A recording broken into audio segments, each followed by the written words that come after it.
The first Cabinet decision is around the cascading of the SWAPO Party Manifesto Implementation Plan to the national plans of the Government of the Republic of Namibia. Cabinet approved the incorporation of the SWAPO Party Manifesto into the government plans for the implementation from the 1st of April 2025. The second Cabinet decision is a feedback report on the implementation of Cabinet decisions for the period 1st of October 2023 to the 31st of March 2024. Cabinet took note and endorsed the feedback report on the implementation of these Cabinet decisions and its key recommendations, which amongst others include that officers, ministries and agencies to continuously communicate with their counterparts in order to finalize the signing of all memorandums of understanding, and that budgetary provision be made for the implementation of these decisions by the affected OMAs, and enhance continuous mobilization of funding to the development partners to support its implementation. The third Cabinet decision are the measures to address the congestion of trucks at the Katima-Mulilo border post. Cabinet approved the proposed short to long-term interventions to address the congestion of trucks at the Katima-Mulilo border post as highlighted following. First, the short-term interventions include a documentary pre-clearance to ensure that necessary documentation is processed before trucks arrive at the border. The introduction of clearing agent rules gazetted under the Customs and Excise Act, Act number 20 of 1998, which establishes the Association of Truck Drivers for Namibia to serve as a forum for public-private partnership and sector dialogues between various border agencies and truck drivers to ensure that issues affecting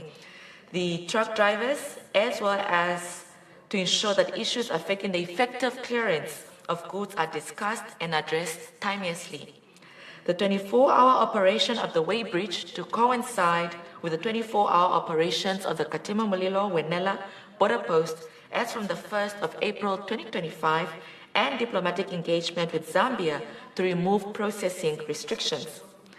The long-term interventions include the conduct of a joint time release study to identify bottlenecks that have led to the congestion of these trucks at the border post, implementation of an interagency standard operation framework on coordinated border management in Namibia, and introduction of a one-stop border post between Namibia and Zambia, development of a truck port facility, and relocation of Katima-Mulilo weighbridge to prevent trucks from clogging the main town areas of Katima-Mulilo and ensure all weight checks are conducted near the border. The fourth decision is accession by Namibia to the International Convention on Facilitation of International Maritime Traffic of 1965. Cabinet approves Namibia's accession to the International Convention on Facilitation of International Maritime Traffic of 1965 as amended, with reservation of 3.16.13 and 3.16.14 of the 1965 Convention respectively, as advised by the Attorney General. And Cabinet also authorized the Minister of International Relations and Cooperation to sign and submit Namibia's instrument of accession to the International Maritime Organization.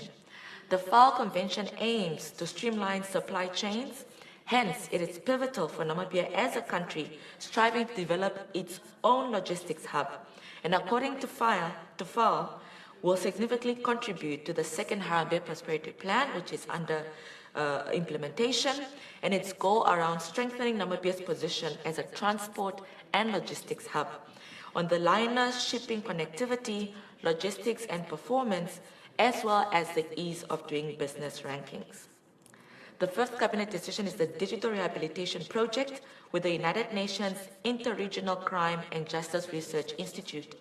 Cabinet authorized the Ministry of Home Affairs, Immigration and Safety and Security's Department of Namibian National Corrections Service to partake in this United Nations Interregional Crime and Justice Research Institute project on the digital rehabilitation with the assistance of the Government of Japan.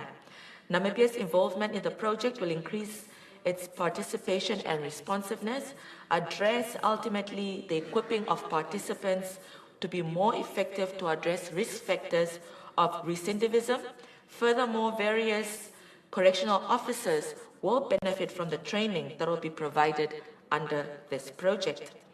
The next cabinet decision is a proposed mutual exemption of visa requirements between the government of the Republic of Namibia and the government of the People's Republic of China for holders of diplomatic and official service passports.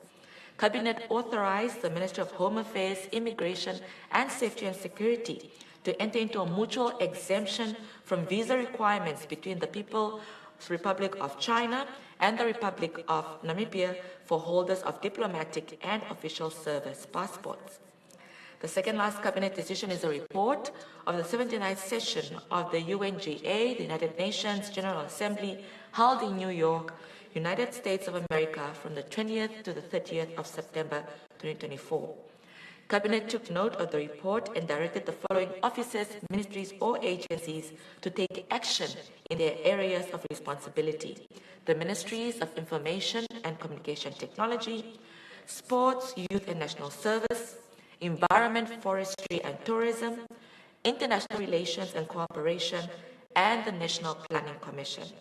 Cabinet also approved the hosting of national dialogues and forums to raise awareness and mobilize support for the implementation of the Pact of the Future and its goals. In this regard, the National Planning Commission should consider developing a monitoring and evaluation mechanisms to track the progress of the Pact implementation and make data-driven adjustments to policies and programs in government. Cabinet also endorsed the revision of the Antimicrobial Resistance AMR Action Plan and update the 2017 National AMR Action Plan to align with the current global standards and effectively address emerging AMR challenges and establish dedicated national and regional budgets for AMR activities, providing resources for essential surveillance, research, and training initiatives to address AMR, and that the Ministry of Health and Social Services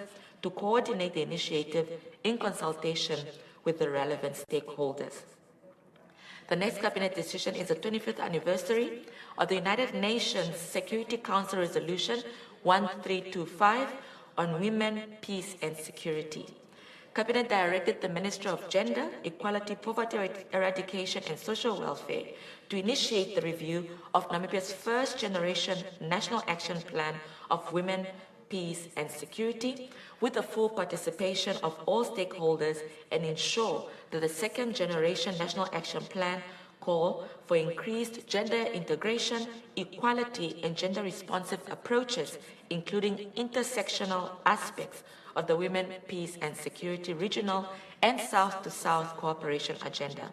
Cabinet directed all relevant stakeholders, which are the Ministry of Defense and Veterans Affairs, Gender Equality, Poverty Eradication and Social Welfare, International Relations and Cooperation, Home Affairs, Immigration and Safety and Security, and the Education, Arts and Culture around the heritage and commemoration, and the Ministry of Information and Communication Technology to prioritize the development of the second generation National Action Plan on Women, Peace and Security as a matter of urgency. Cabinet further directed all OMAs to include commitments to the Women, Peace and Security agenda in their statements and engagements and all high-level engagements. Cabinet endorsed for the government of the Republic of Namibia to consider hosting an event with invited international and national stakeholders in order to signify Namibia's firm commitment to the future of Women, Peace and Security agenda, and Cabinet also directed the Ministry of Information and Communications Technology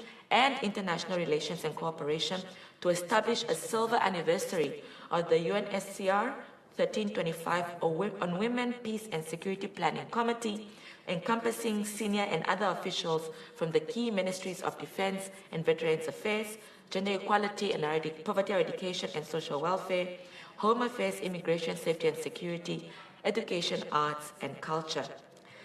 The final cabinet decision is a report on the 15th session of the Assembly of the International Renewable Energy Agency held between the 11th to the 13th of January 2025 in Dubai in the United Arab Emirates. Cabinet took note of the International Renewable Energy Agency IRENA's annual assembly report and endorsed Namibia's selection as Vice President of IRENA for 2025, representing the Africa Group or region, and Namibia taking up the Vice Presidency role offers a unique platform to influence global energy policies and spearhead initiatives that drive sustainable development on the international scale. This concludes the cabinet briefing of the first decision-making cabinet held this year of 2025 on Tuesday, the 11th of February 2025, as chaired by His Excellency the President, Dr. Nangolo Mpumba. Thank you very much for your kind attention.